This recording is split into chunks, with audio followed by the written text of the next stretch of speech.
Hola a todos, bienvenidos a una nueva inmersión. Hoy vamos a explorar un tema que, nos llega desde la pluma de Enrique Herrera. Ajá. Su análisis, la reconfiguración del poder en la era Trump, el desmantelamiento del Estado como preludio a una nueva forma de control. Y la verdad, lo que plantea Oregi es para preocuparse, especialmente para nosotros en el sur global. Sí, ¿No te parece?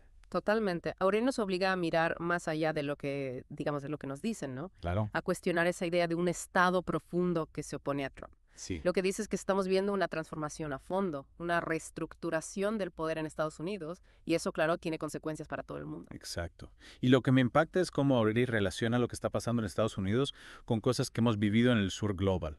Esa forma de desarticular las instituciones, esa concentración de poder. ¿Te suena familiar? Claro, ¿cómo no?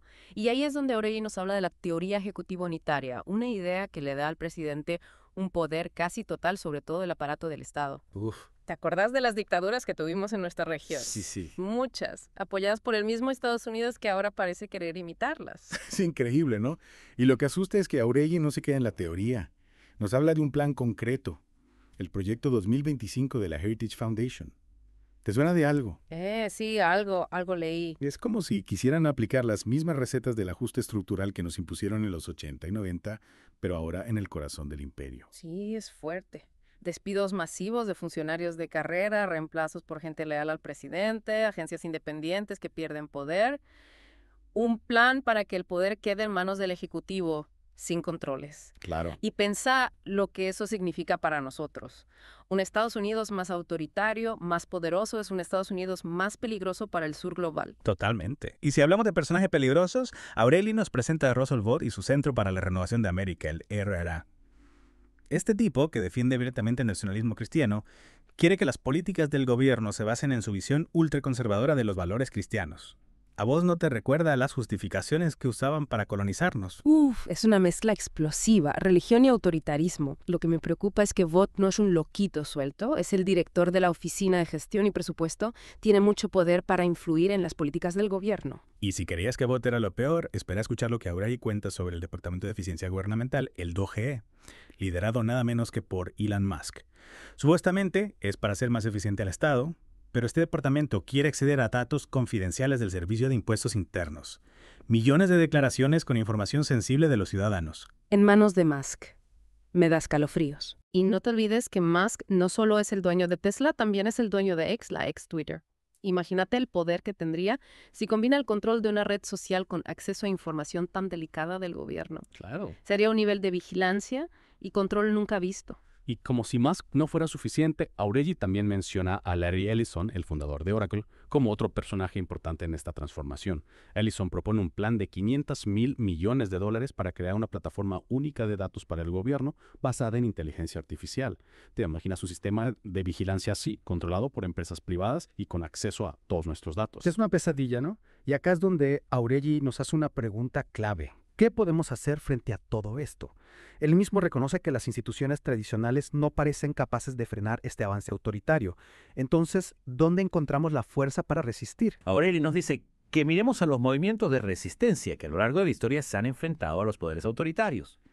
Y creo que esa es una lección importante para nosotros en el sur global. Hemos enfrentado dictaduras, hemos resistido al imperialismo, sabemos que la lucha por la justicia y la dignidad no es fácil, pero tampoco es imposible. Totalmente. Y aunque el panorama que pinta Aureli es bastante oscuro, creo que también hay un mensaje de esperanza en su análisis. Nos recuerda que la resistencia es un deber moral, que la lucha por un mundo más justo y democrático no termina con la llegada de un nuevo tirano, sino que se renueva con cada generación. Y aquí es donde Aureli nos lleva a un análisis histórico fascinante. Compara lo que está sucediendo en Estados Unidos con lo que hicieron los fascistas en Alemania y los bolcheviques en Rusia al llegar al poder. Purgas masivas en el servicio civil para eliminar a la oposición y consolidar su control. Claro, es como si estuviéramos viendo una repetición de la historia, pero con actores distintos y en un escenario global. Aureli menciona la Ley para la Restauración del Servicio Civil Profesional de 1933 en Alemania, que permitió el despido de opositores políticos y ciudadanos judíos. Y después nos recuerda la orden ejecutiva de Trump, que buscaba eliminar las protecciones laborales de los burócratas. ¿Casualidad? No lo creo. Exacto. Aureli ve un patrón claro: la eliminación sistemática de cualquier obstáculo al poder del Ejecutivo. Y lo que es más preocupante esta estrategia no se limita al ámbito interno.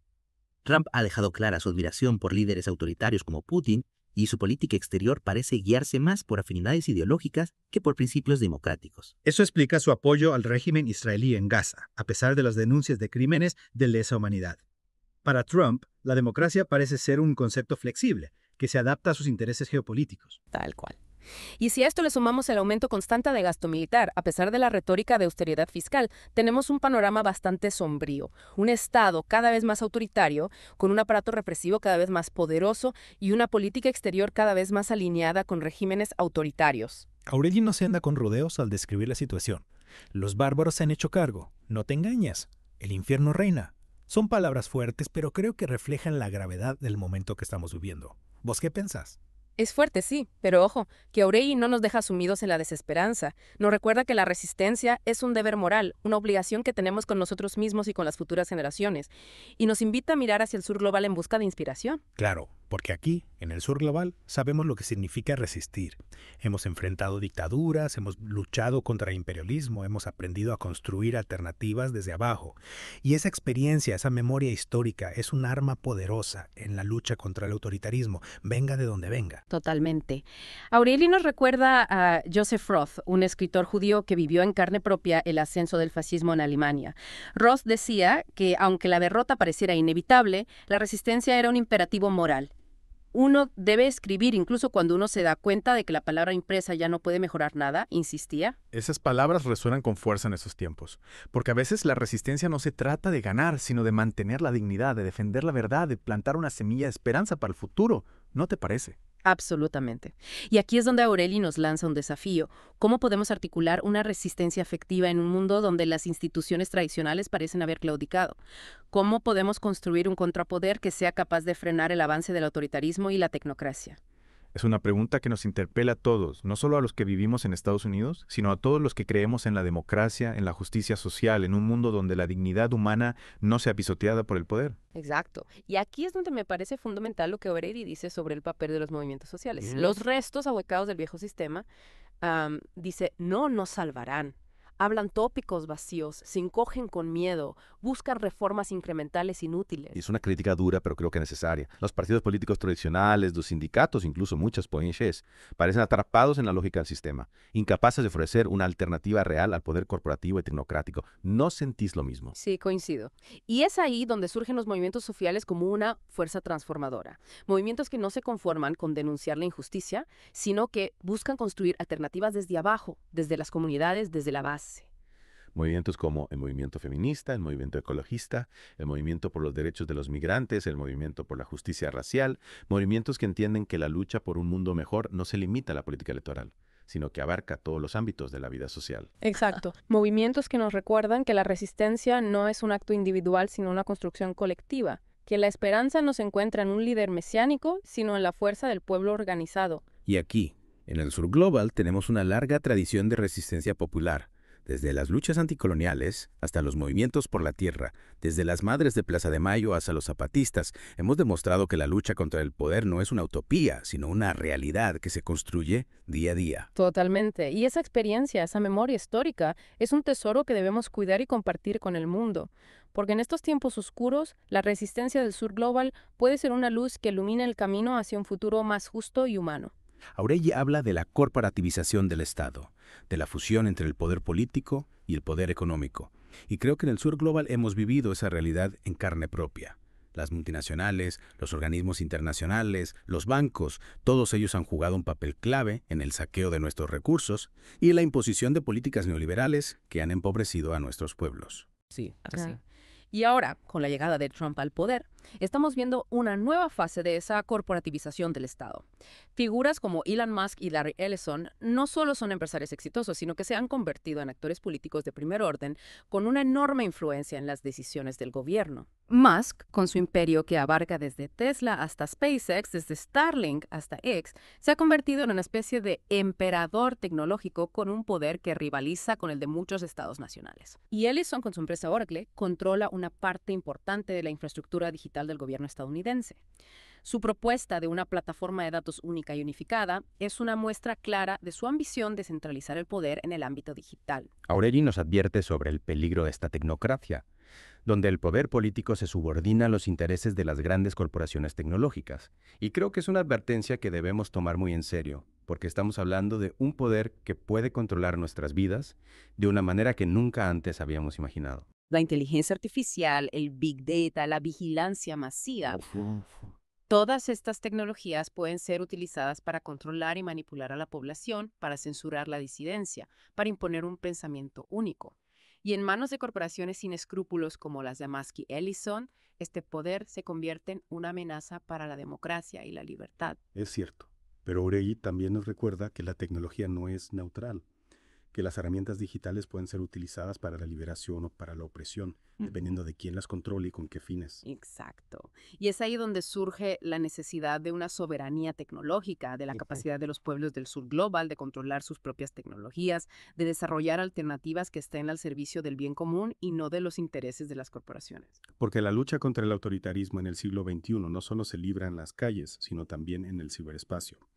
Y para ganar esa batalla necesitamos construir una contratecnología que esté al servicio de la justicia social, la democracia y la dignidad humana. Y es aquí donde Aureli nos lanza un desafío aún mayor, cómo construir esa contratecnología desde el sur global, con recursos limitados, con infraestructuras precarias, con la constante amenaza de la vigilancia y la censura. Es un desafío enorme sin duda, pero no podemos darnos el lujo de la resignación, porque lo que está en juego es nuestra autonomía, nuestra capacidad de decidir nuestro propio futuro. Exacto. Y aquí es donde me parece fundamental recuperar la idea de la cooperación sur-sur, de la solidaridad entre los pueblos que han sufrido las mismas formas de opresión, que han aprendido a resistir con creatividad e ingenio. Tenemos ejemplos inspiradores en nuestra región, ¿no?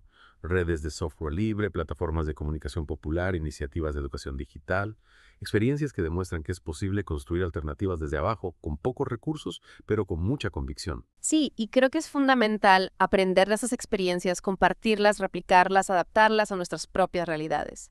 Porque la lucha por la soberanía tecnológica no se trata de copiar modelos importados, sino de construir soluciones propias que respondan a nuestras necesidades y a nuestras aspiraciones. Totalmente de acuerdo. Auregui nos recuerda que la resistencia no se limita al ámbito tecnológico, que la lucha contra el autoritarismo debe ser integral, abarcando todos los ámbitos de la vida social. Claro, la cultura, la educación, la comunicación, la organización política.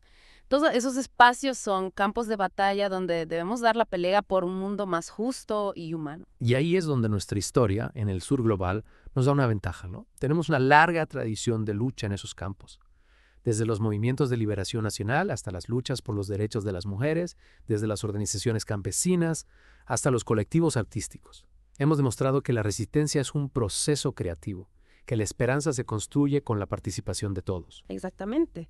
Y es esa fuerza colectiva, esa capacidad de organización y movilización, lo que nos da la fuerza para enfrentar los desafíos que tenemos por delante. Porque la lucha contra el autoritarismo no es una tarea para héroes solitarios, sino para pueblos unidos, decididos a construir un futuro donde la dignidad humana no sea pisoteada por el poder.